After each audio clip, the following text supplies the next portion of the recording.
If you have things to say, you say them, but you find people that will listen. Hello and welcome. If you want to be successful, then you should embrace the importance of living in the present. The best preparation for tomorrow is doing your best today, because today is an opportunity to build the tomorrow you want. Professor, author, and public speaker Jordan Peterson has become a massively influential individual in recent years.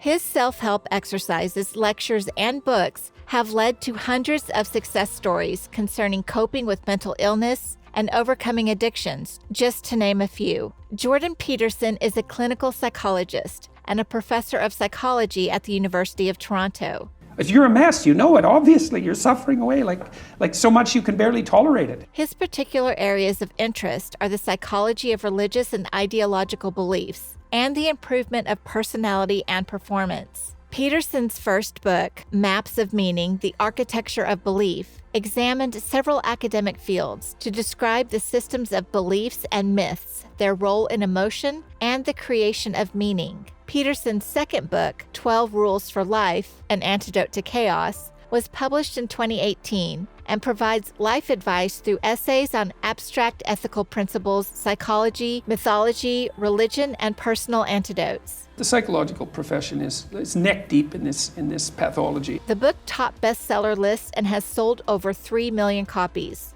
Jordan Peterson's advice on finding the path to true success and a life rooted in wisdom. Jordan Peterson has found the path to true success and has a life rooted in wisdom. Life can be difficult, and in order to thrive in this difficult life, if an opportunity is presented to you, you shouldn't just dismiss it. If your life isn't so happy, look around and see if there are opportunities that people are giving you, even imperfect opportunities, that you could take advantage of in order to learn and grow. Peterson's advice boils down to stop wasting your time and waiting for the perfect opportunity to come your way. Today is the opportunity to build the tomorrow that you want.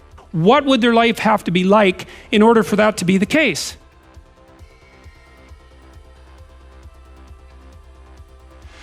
You go there and you can learn all this, and you might think, well, why should you learn it? Well, you learn it to get a job, or you learn it to get good grades, or you learn it to get a degree, and that's all nonsense. The reason that you come to university to be educated is because there is nothing more powerful than someone who is articulate and who can think and speak. Power, and I mean power of the best sort. It's authority and influence and respectability and competence. And so you come to university to craft your highest skill, and your highest skill is to be found in articulated speech. If you're a master at formulating your arguments, you win everything. And better than that, when you win everything, everyone around you wins too. Because to transform yourself into, let's consider your transformation to something approximating the logos. It means you shine a light on the whole world. Well, there's nothing more exciting to do than that. There's nothing better you can possibly do. And to think that you're coming to university to be, trained to have a job, it's like, great, that's a hell of a lot better than being unemployed and covered with Cheeto dust while you're snacking away in front of your video game in the basement.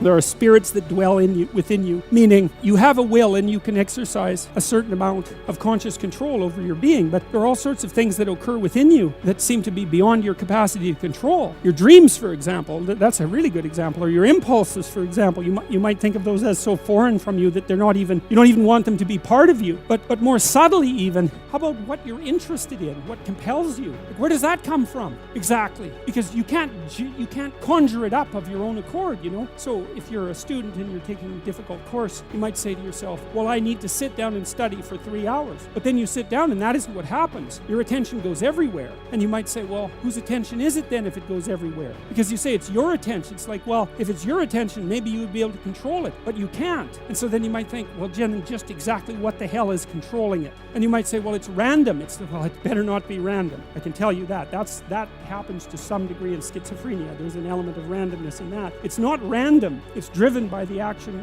of phenomena that I think are best considered as something like subpersonalities, although even that's only a partial description. You can't make yourself interested in something. The proposition here, and the proposition is, if you actually want something, now the question then would be, well, what do you mean by actually want? And the answer is that you reorient your life in every possible way to make the probability that that will occur as certain as possible. And that's a sacrificial idea, right? It's like, you don't get everything, but maybe you can have what you need. And maybe all you have to do to get it is ask. But asking isn't a whim or today's wish. You have to be deadly serious about it. You have to think, okay, like I'm taking stock of myself. And if I was going to live properly in the world and I was going to set myself up such that being would justify itself in my estimation, and I don't mean as a harsh judge, exactly what is it that I would aim at? Sit on your bed one day and ask yourself, what remarkably stupid things am I doing on a regular basis to absolutely screw up my life? And if you actually ask that question, but you have to want to know the answer, right? Because that's actually what asking the question means. It doesn't mean just mouthing the words. It means you have to decide that you want to know so that you have the day you want. That's the trick. It's like, okay, I've got tomorrow. If I was going to set it up so it was the best possible day I could have, practically speaking, what would it look like? Well, then you schedule that. And obviously there's a bit of responsibility that's going to go along with that, because if you have any sense, one of the things that you're going to insist upon is that at the end of the day, you're not in worse shape than you were at the beginning of the day, right? Because that's a stupid day. If you have a bunch of those in a row, you just dig yourself a hole and then you bury yourself in it. It's like, sorry, that's just not a good strategy. It's a bad strategy. So maybe 20% of your day has to be responsibility and obligation, or maybe it's more than that, depending on how far behind you are. But even that, you can ask yourself, okay, well, I've got these responsibilities. I have to schedule the damn things in. What's the right ratio of responsibility to reward? And you can ask yourself that just like you'd negotiate with someone who is working for you. It's like, okay, you got to work tomorrow. Okay, so I want you to work tomorrow. And you might say, okay, well, what are you going to do for me that makes it likely that I'll work for you? Well, you could ask yourself that, So maybe you do an hour of responsibility and then you play a video game for 15 minutes. I don't know, whatever turns your crank, man. But, you have to negotiate with yourself and not tyrannize yourself.